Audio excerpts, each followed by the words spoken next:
Okay, so this is a little bit of a long-winded title with lots of buzzwords in it. But essentially what I wanted to talk about today was enterprise automation. And when I was thinking about what to communicate with you, I've gotten so much benefit from these meetups. This community is really great in terms of having people come together and share ideas. So I wanted to cover a topic that I thought may not have been covered in quite this way in the past. And I think in my role, I find that a lot of the challenges, one of my old co-workers once mentioned to me, all technical problems are actually people problems. And no. But over time, I think I can see some of the wisdom in that. And so I wanted to touch upon what I think is some of the organizational issues that surround, like we've heard a lot about how powerful KDB is and what an excellent product it is. The question is, how can we actually use that in the real world and use it to its fullest potential? So that's what I want to touch upon, some of those topics. So so the plan of the talk. So I'll start off just with like the 30,000-foot view of how do I see enterprise automation, because these are buzzwords we hear a lot. But when you really want to pinpoint precisely what are the issues and the challenges, I want to define those a bit more precisely. I also want to demonstrate some of those ideas and how we've tried to address them at Citi. I think we've made some quite a bit of progress, more than I thought we would initially. And so I want to share some of those with you in terms of how we've been able to integrate KX much more into our ecosystem as a whole. Finally, I'll come down to earth a little bit with just a few sort of snippets, tips and tricks which we found useful in that project, then maybe some conclusions and Q&A. Okay, so first of all, enterprise automation. So I'm looking at this from the perspective of a financial firm, but I think most corporations are the same. I think with this diagram, I just wanted to convey, there's three ideas really. So number one is that if you look at a big corporation, at the moment they look a bit like a department store. You have lots of different groups. They all function somewhat independently. Some of them they build their own technologies. They may be loosely associated. But in the future, if you see the direction the industry is going, especially with this massive wave of automation coming across all industries, I think we have to think of these companies much more like factories. And a factory where you have a well-organized production line, you have components from one area feeding another. And in that respect, all the departments of the organization are much more interdependent than you might think, at first glance. I can demonstrate that with a couple of examples. So we see this all the time. In a small firm, it's a bit less obvious because it's pretty easy for a small company to change or to establish a practice or to be, fully automated right from the beginning. With us, we have a completely heterogeneous world, different languages, different regions, different needs, latency requirements, technology requirements, size of data. And trying to sort of get all of those organized and made more efficient, it's really quite a big task. It's a bit like, I think of it as sometimes it feels like you have a plane that's flying. You need to disassemble the plane while it's flying and then rebuild it again with some new materials. So that's one of the challenges. But looking in the future, it's becoming clear that the organization is only as strong as its weakest link. You can't just look at automation just in one of those areas. Every area has to be basically up to speed. It doesn't really help so much if the trading desk has an excellent P&L explanatory model, but your official books and records are still struggling to explain. The regulators don't look at that favorably. That's one example. Another is you have maybe one department has developed a very useful model, but they've designed it for use by a human who maybe accesses that model 10, 20 times a day. Now what you want to do is you want to run some back tests using that model. And you want to run it over a large amount of historical data. And you can't do it because the way they've exposed the model, it's too slow, or it becomes your choke point. So I've been spending a lot of time recently thinking, like, how would one look holistically at an entire organization? What are the common elements in all these different groups? And we find other times when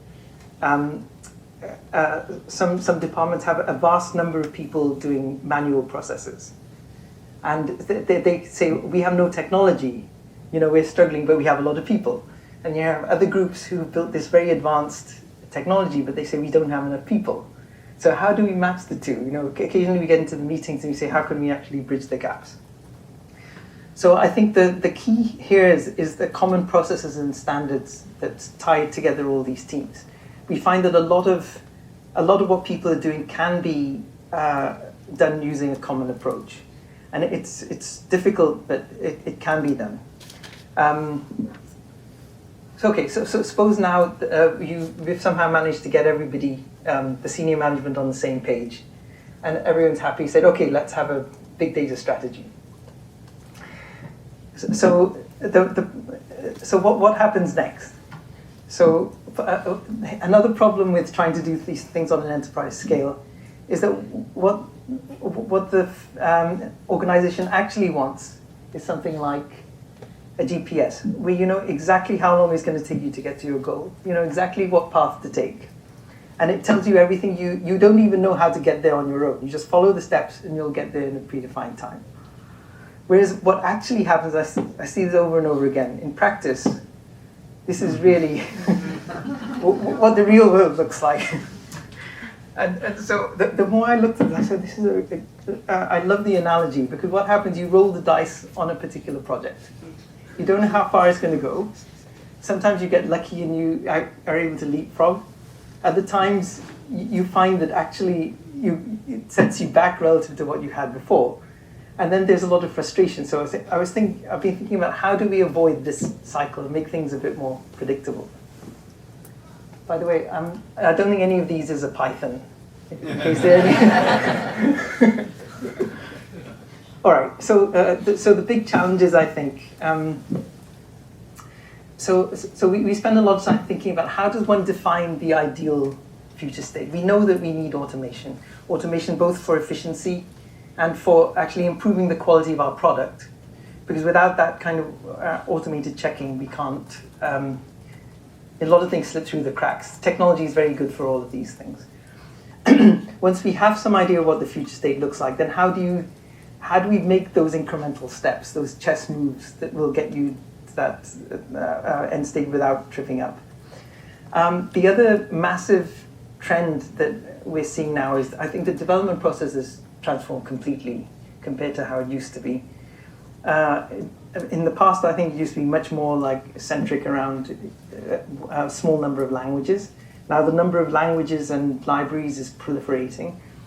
The way that we access code, if you think every time we click on a web page, it's actually maybe going to some CDN, pulling the code to you, running it locally.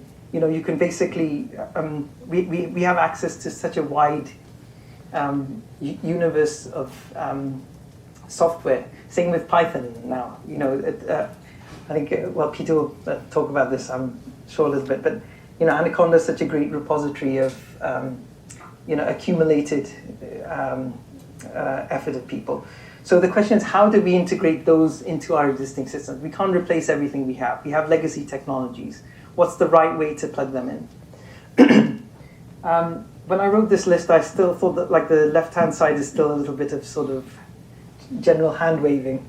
And it's not really related to the specific decisions that we have to make on a daily basis. So what we actually have to spend our time on is, okay, for the next step, we know we want to do a project. Who should own it? Which team? In a large organization, again, you have these issues. So should it be a centralized technology team? Should it be a local technology team? Should it be the quants? Should we outsource it?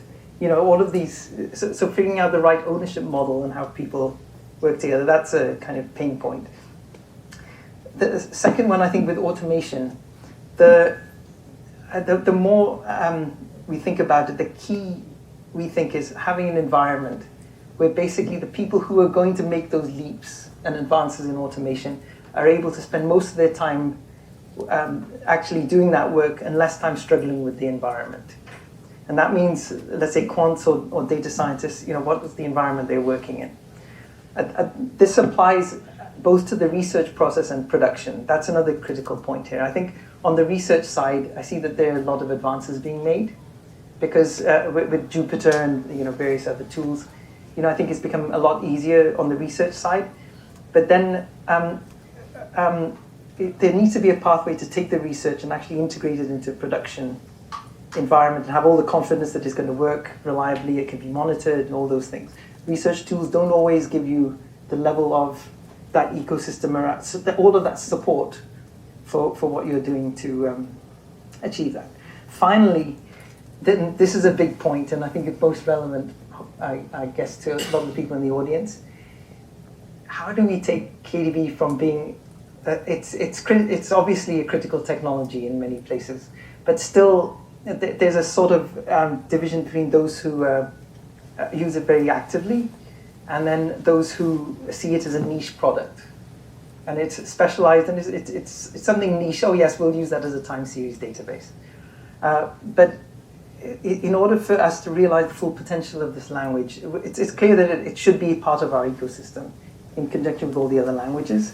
How do we make it like that it's a core part of our stack and recognized as such in the institution? If we can do that, then that becomes a big leap forward. And I actually think it helps the way that all of the other languages integrate and plug in together. So to illustrate this point, I wanted to talk a little bit about a particular application that we built over time. And I think it demonstrates most of these points. In the course of doing this project, I think it touches upon a lot of the points, and it's an illustrative example. So, has anyone read the book The Goal, by the way? I'm curious. Oh, you read it? No one else? Who read it? I can't. What's his name? Goal? Alok. Goal. Yeah, The Goal. It's apparently like an MBA required reading lesson. Well, the story is it's a story of a manager of a factory, which comes back to the factory analogy, and he's basically being given 3 months to turn the factory around, or they're going to close it. And he's facing all sorts of problems. He sees the factory, he sees people struggling, and some people are working like mad, and they're exceeding their productivity numbers. Others are struggling to catch up. And the bottom line is they're not able to fulfill the end demand enough. So he has a sage, an old professor who he runs into in the airport.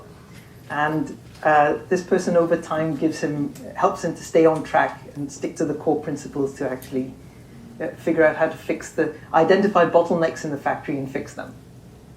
This one, it's very close to my heart because when we were doing this I was reading the book when we were doing this project, and there were so many parallels. It was we were living and breathing this project. And part of it is because I realized that if we get this infrastructure right, the core layer of getting this application to work, then it would enable a lot of things in the future. At that point, it was a bit of a leap of faith, but now that's been borne out. And quite happy with what we've done so far. So thought it would be a useful thing to share. So the demands for this project are actually quite stringent in a way, in a number of different ways. Again, people problems. The first challenge was they had tried to create a high performance risk system 2 or 3 times. And each time they were able to solve some of the problems, but not all. So they had a version of this which was partially working, but not fully working. And when I saw what they'd done, I knew this could be done in KDB because when when I took my first KDB training class with Jeff Borer, I remember this is probably in 2007, and I wasn't sure what it was. I thought it was just people were always saying, "Oh, it's a very high performance database, high performance database." He started going through the Q language, and I almost fell off my chair. I was saying, if I knew about this before, I basically built a lot of these core concepts in C++ and struggled with it. And I built all the engines, they work nicely. I said, all of this would just be a functional select now. And we just didn't have it at the time. So I always had this dream of building an application like this that could use the power of the Q language itself. So the opportunity came up. So one challenge was, there was a degree of skepticism. KDB was not very actively used in our group. We'd been able to use it for some database work. The second thing was when you see what they actually needed. This is for the automated options market making system. So the scope is pretty large. Like we had 600,000 individual options. We have to design it for the worst case scenario. Like a lot of the risks for those products don't change so much during the day, but you can't count on that. We can't afford to have a case where there's a bottleneck because the markets start moving a lot and suddenly the system falls over. They also had quite a large array of columns and a large number of users. And they wanted to, well, if you imagine you have this massive fire hose of data flowing through the system, and it takes time to process all of that. And what they really needed was a kind of a carpool lane, which will, like for certain types of events, we need to get those through and preempt everything. Now, in Q, there are certain challenges here also. We're dealing with a single-threaded application. And there's lots of connections coming in. How do we manage this whole thing? So the stats. So finally, after finishing the app, so now we have an application that it performs about over 5 million calls a day, generates a lot of data. It's able to handle 1,500 individual clients connecting to the various array of services.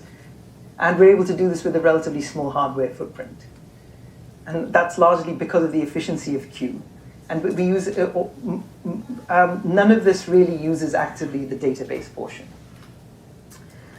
So I think the key point here is that this is not really a traditional big data problem.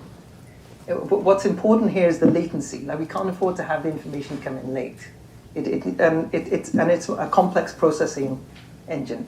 So I think that's really the heart of what we had to build here to get the whole thing to work.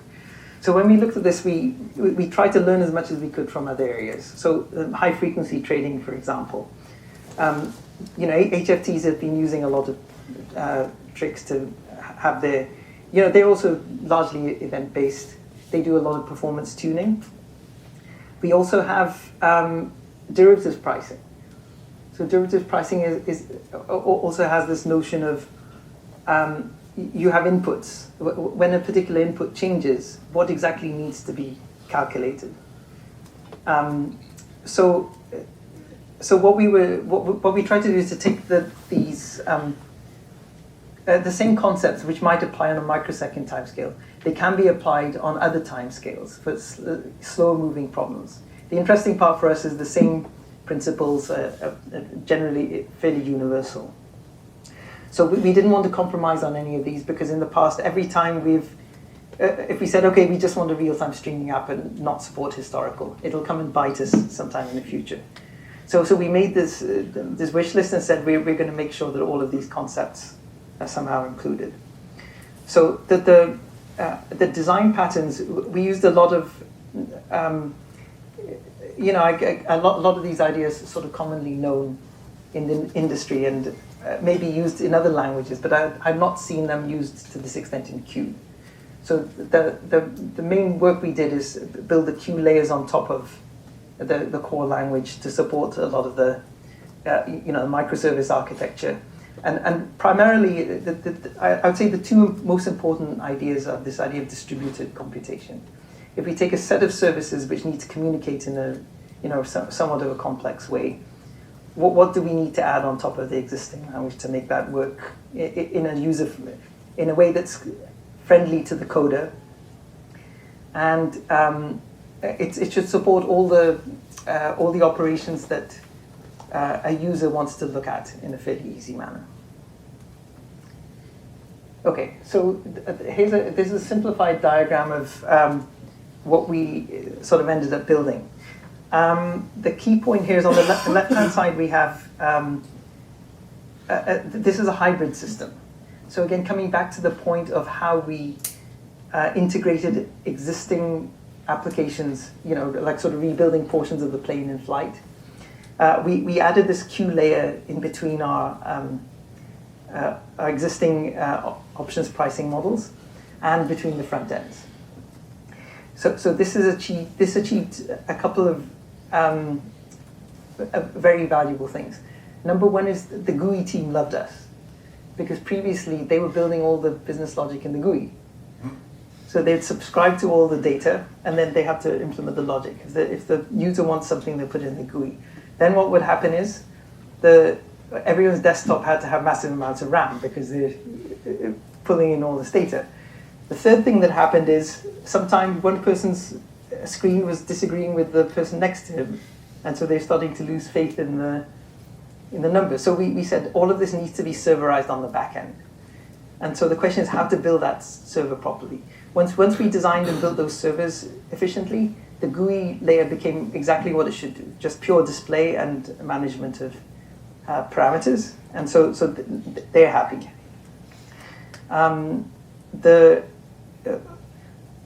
The other big advantage then is, so the quants are happy, because the quants who are writing this logic, maybe the aggregation logic or adding new columns, we have an environment now with these queue processors where they can just write a function and they can plug it into the engine. And because now we have a supporting ecosystem of testing and performance measurement, they can, with high degree of confidence, verify that they, firstly, didn't break anything, secondly, that the performance is good.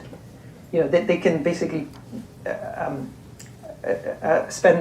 do what we were saying before, spend most of their time on the value-added portion. So I probably don't have time to go into too much detail on this. Yeah, but I think just to highlight a few points here. So in order to get the scale, when we started off, we had to run things on a pretty slow loop. When we started to compress the loop, we found that with any network-based system, the problem is any bottleneck you have, at some point that'll become critical, and then the whole system sort of seizes up. So the critical part that then becomes, how do you actually profile and monitor data flow through the whole system? You need to be able to measure events all the way through. You need to be able to identify the choke points. You need to be able to add capacity where needed. So we spent a lot of time working out that. We looked at queuing theory. We sort of worked out how much. You can't run your servers at 90% capacity. They just don't have time to handle spikes. So we worked out the optimal rates there. The other point here is this whole dependency graph here that you see on a macro scale. I've highlighted here. Each one, or also on a micro scale, has a dependency framework. And the same pattern can also be applied on even slower moving operations, so like daily processes. So an interesting thing, the same dependency that you can use for ultra high frequency versus intraday versus daily, you can use the same pattern. So what we found is, also this project also highlighted another interesting point, which is that normally that there are two extremes which generally should be avoided. Vertical silos, nothing is compatible. I think we all know that. So what people do is they say, okay, let's build a common layer for everybody. That also is difficult because it takes a long time, and then you've just ended up with silos flipped the other way. So what we try to do is to build a complete vertical product, make sure that it's designed in clean layers, and then we can expand those out horizontally, so you can expand in both directions. The most interesting part of this one is this middle generic infrastructure layer, because that's something probably for this community as a whole. This is probably the kind of code which everybody is duplicating. We're duplicating it within the firm, and we're trying to consolidate, but that's probably in every place. Okay, so I just wanted to go through quickly a couple of snippets at the end, and then maybe if there's any questions, we could have 5 minutes. Afterwards. Okay, afterwards. All right, so the 3 things that actually helped us in this project. So number 1, functional select. So maybe most of you wouldn't write code like this, but we had a lot of cases where people write very long Q-SQL statements. And that's problematic because anytime you want to add a column now, you have to add it in so many places. So functional select is a great help because you can do everything formulaically. That's something that we find very valuable. Second point is code hierarchy. So I have to be careful what I say here. But what the hell? So the first line is actually K code. It's a one-liner. It's beautiful. It converts a table to HTML. However, when I tried to figure out what it was doing, no idea. So I rewrote it. Unfortunately, it's much longer, and I added a lot more features. But I think the point of view, when you're building a large application, I think write-only code is fine. We found it to be, it's okay if you write it in lower levels, but encapsulate it, so that at a higher level, a person can still follow the flow logically. Next point, vector computation. So here was an interesting one. So kernel density. So we got all excited with PyQ. And we said, let's incorporate stats models and try and use some of them. So I just wrote this kernel density function. And it was running a bit slow, and so I profiled it. And I saw, this example, we're doing 1 million, we have 1 million random vector. And we want to evaluate the a Gaussian kernel density at 100 points. So using the Python implementation takes 30 seconds. Now, I then implemented it in Q, but using serial, just doing individual function calls. It's actually slightly slower. But if we use the vector version, it's just so much faster, it's not even funny. So now we're thinking, well, we want to use Python, but maybe we'll just rewrite it in Q, but it's not that much code.